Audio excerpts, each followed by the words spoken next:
اعوذ بالله من الشیطان الرجیم بسم الله الرحمن الرحیم. ګرانو کتونکو زه مجاهد الرحمن ستاسو په خدمت. کینډیډیټ عوامي نیشنل پارټي ثاقب خان مونږ سره موجود دی، هغې سره به خبرې اترې کوو. راځئ مونږ سره. السلام علیکم. جی او جهان مننه د ټایم راکولو ستاسو، چونکې ټایم هم داسې دی چې دې ټایم کې ډېر زیات ټف دی. بیا هم درته وایم سر جي الیکشن هلې ځلې روانې دي، دې حوالې سره تاسو څه وایي دي؟ د حوالې سره مونږ دا وایو چې انشاءالله ګټو حکومت به راځي او چې کوم نقصانات او کوم خامیانې او کوم کمیانې زموږ د لس کاله کې زموږ د عوامو ته کینو، انشاءالله کوشش به کوو چې د هغې ازاله داسې ده چې ظاهرا خو انشاءالله تعالی مونږ ډېر مطمئن هم یو او ډېر کمفرټبل یو. خبره داسې ده که نه چې لس کاله پښتونخوا کې هېڅ ونه شو، هغه ایډیشنل کار خو پرېږدئ چې کوم کارونه مونږ شروع کړي نو د هغې هم د حفاظت ونه کړو او کوم یونیورسټیانې او کوم دغه جوړ کړي هغې کې استادانو له تنخواګانې پورې ورنه کړي. نو چې مونږ څومره کارونه کړي دي اوس خلکو ته دا پوهه ورغله چې که پښتونخوا کې چا کار کړی دی نو عوامي نیشنل پارټي کړی ده، نو هغې د وجه نه د خلکو رجحان هم مونږ طرف ته دی او شکر الحمدلله نو ډیر بیا زیات په عزت او په مینې سره او جذبې سره خلک ملاویږي. نو امید د ربه دا دی چې انشاءالله تعالی صوبایي اسمبلي کې به هم زموږ حکومت جوړیږي او دې ځل به انشاءالله قومي اسمبلي ته هم زموږ ډیر ملګري هلته ځي او د پښتنو که د لس کاله حکومت چېرته عوامي نیشنل پارټۍ کړی وی نو ستاسو څه خیال دی چې دا صوبه به په خیال کې که تاسو د دې حساب کتاب خپله وکړئ نو ډېره ښه به لس کاله مونږ د 15 کاله مونږ ته ملاو شو، په هغې کې سیلابونه مو، په هغې کې دهشتګردي وه، بدامني و، هغې د پاسه شپږ اویا کاله تاریخ کې د پښتونخوا تاریخ کې زمونږ 15 کاله کې چې څومره کاله شوي دي نو هغه نورو ټولو پارټیانو که هغه پیپل پارټي ده، که مسلم لیګ ده، که ایم ایم ای تېر شوی دی، که پی ټي آی تېر شوی، دا ټول چې راجمع کړي نو زمونږ غونې ریکارډ ترقیاتي کارونه یې نه یې کړي. 15 کاله کې مونږ ریکارډ قایم کړو نو چې مونږ ته 10 کاله میلاو شوی وی نو څومره مونږ به ریکارډونه وکړي او انشاءالله دا مونږ خپل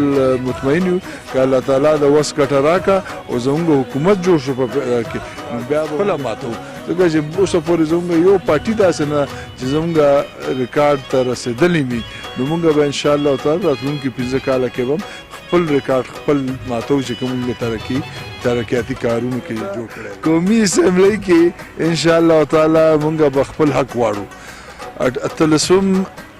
ترمیم جوړ شو او هغې کې ماته دا اعزاز دی چې کوم اسمبلي د پښتونخوا کې هغه وخت زه هم صوبایي اسمبلي کې وم چې زموږ د عوامي نیشنل پارټي 18 ترمیم د پیپل پارټي په ملګرتیا کې پاس کړی وه. هغه 18 ترمیم نتیجې کې چې کوم موږ ته وسایلو ټرانسفر پکارو، چې کوم موږ ته حقوق ملاو، هغه ملاو نه شو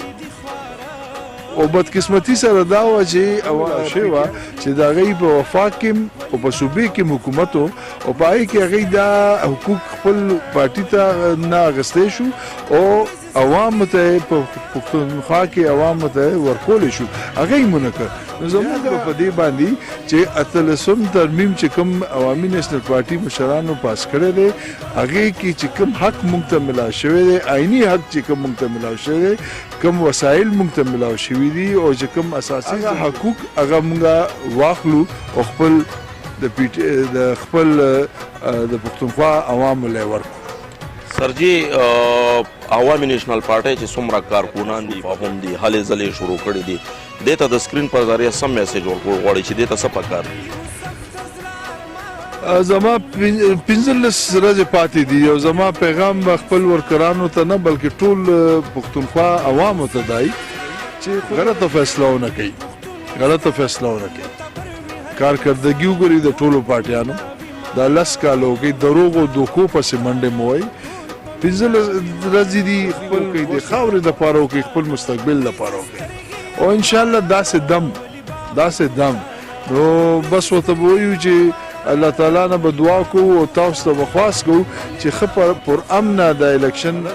دې نه تېر شئ. که څوک جګړه کول غواړي نو کوشش وکړئ چې خپل سیاست ونه بایلو، ورورولي ونه بایلو او اسم